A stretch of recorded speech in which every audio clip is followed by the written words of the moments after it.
Hi, Gahan. My name is Claire. We communicated via email about this Zoom call today about Maria. Were you able to access the link with any difficulties? No, I didn't have any troubles. Thank you. Okay, great. So let's start it off. What is your relationship to Maria? I'm her father. Okay, great. Well, thank you for being here. I gathered through her previous documentation that English is the primary language spoken in your household. Is this correct, or would you like translation services to be provided for any other languages? No, you're good. English is fine. Thank you. Okay, great. So before we get started, I just wanted to confirm some information with you that I gathered from Maria's IEP and her medical documents. I have her at the current age of 8 years old, born on March 18th, 2016, and she is currently attending a public school in Fishers with no current medications being taken. Does this information sound correct to you? Yeah, her age and birthday are correct. She was previously homeschooled and started attending public school 2 years ago. We had her on medication for aggression, but took her off of it a few years back because we didn't notice much of a difference. Okay. Can you describe for me what her day-to-day communication looks like? Well, she has limited communication and usually does not speak in full sentences. So she'll use only about 2 to 3 words to describe what she's trying to say or what she wants to do, where she wants to go. So I would say limited. Okay. Have teachers also reported this type of communication at school? Not necessarily. She's a bit more timid at school. She'll still talk using a few words, but she doesn't talk too much with other students or the teachers, and she tends to keep to herself. Okay, so when she's playing at home, do you also notice that she tends to keep to herself, or does she engage with you and your wife when she's playing? She tends to keep to herself, but sometimes her mom and I will come to play with her if like her toy isn't working properly, or if she wants to play with dolls and have us involved. So we'll play with her sometimes. Very cool. What type of activities does she like to play with? Oh, she likes dolls, she likes swings, she's very outdoorsy, so she likes to ride her bike around the neighborhood. Oh, I love to hear that. That's awesome. Is she interested in any other activities when those such as swinging dolls or being outside? If that's not available, what does she like to engage with, or what does she like to do? She likes to listen to music a lot. She likes to do puzzles, but what we've noticed is like if she doesn't have access to those things, then she'll start to get upset with us. Okay. What happens when she starts to get upset? She'll have like a meltdown.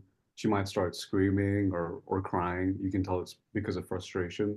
She might start throwing things on the floor or running to other rooms in the house. So when these things happen, how long does that typically last? I think it depends on how upset she is.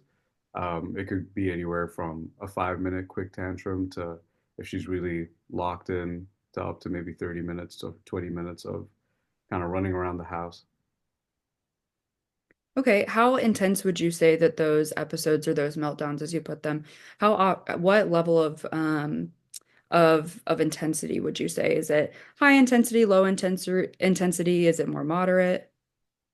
Sometimes we're moderate intensity, and we'll try to talk to her about what's going on and try and talk her down from where she's coming from. Or sometimes we'll just have to cave in and give her the toy, just to get her to calm down. Other times when she gets really frustrated, she'll get a bit more physical. She might start hitting us or even try to bite her mom or I. I understand. So when she is trying to hit you or when she's trying to bite you, would you classify this as being high intensity? Yes, definitely. We usually try and create some physical distance between us to avoid her getting too hands-on or too aggressive with us. I will say when she bites, it really does hurt. Okay. Can you describe what that looks like when she's trying to bite you? Is it quick with minimal force or is it breaking skin? What does that look like? Uh, I wouldn't say it's breaking skin. She still has 8-year-old teeth, but they definitely hurt. They'll leave some bruises on her mom's arms or eye, or she'll try and hit us. Yeah. Okay.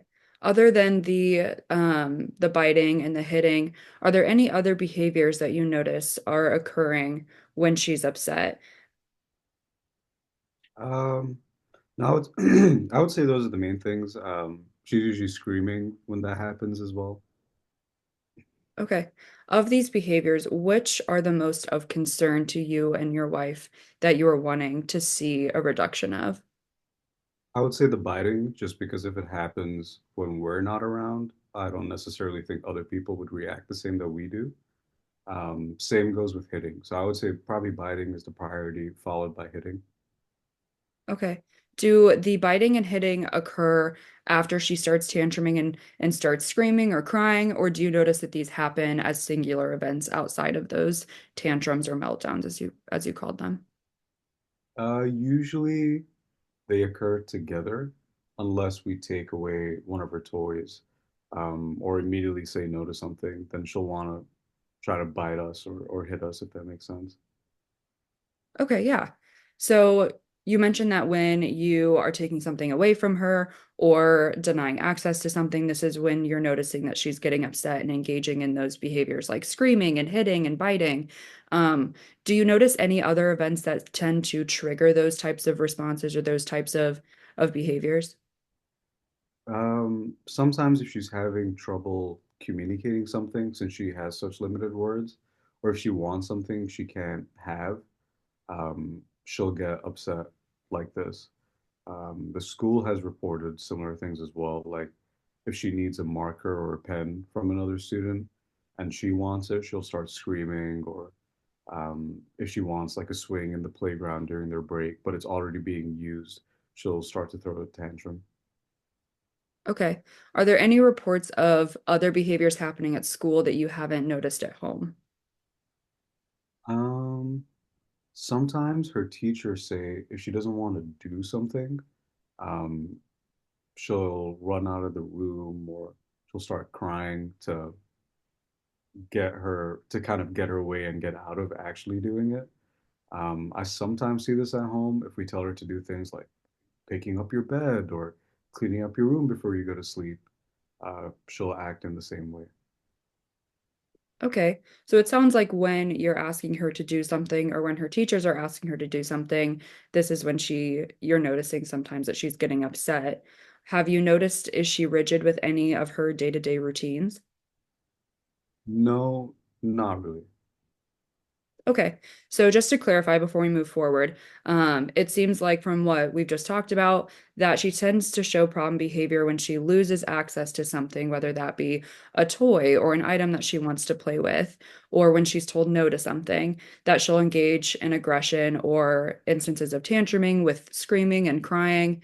Also engages in aggression towards you and your wife when she's told no or is trying to get out of a task. Does this sound accurate, or are there any other instances where you notice these behaviors are occurring? No, that totally makes sense. I think you got it. Okay, great. So when these behaviors do happen, how do you normally respond to them?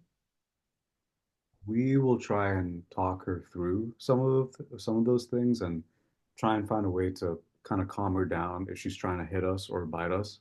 Um, when it starts to get a little bit worse, we'll back up and try and create some of that physical distance while still talking with her about why she's upset. And worst case, like if it's really not working, we'll just give in and give her the toy that she wants, or just clean up her room for her so she can go to sleep, just to avoid more problems coming up, you know. Yeah, I completely understand. Is the way that you respond to her behavior similar to the way that your wife responds to these behaviors when they occur? Sometimes, I would say for the most part, yes. More often than not, my wife will immediately give in and just give Maria what she wants, just to kind of get her to stop screaming or biting or just avoid getting bit. Yeah. So when you say that you have these conversations with her to help calm her down, what does that normally look like, or what do you guys normally talk about in those conversations?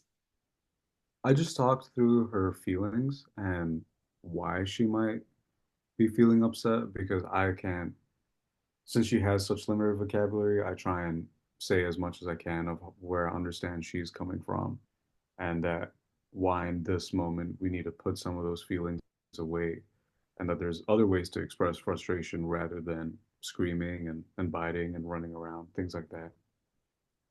Yeah, definitely. If you notice that she's getting upset, prior to having these conversations or prior to seeing that behavior happening. Is there anything that you do or that you've tried to do to help stop that behavior from happening before it occurs? Uh, no, not really, to be honest. Okay. Is there anything that you have seen or noticed or have observed that something she's potentially trying to communicate with you when she's in these episodes of behavior? Mm, I think it's that she just doesn't know how to tell us what is making her upset, or she is just upset herself and doesn't know how to deal with those emotions internally. So they kind of just all bottle up and the bottle pops. Yeah, I completely understand.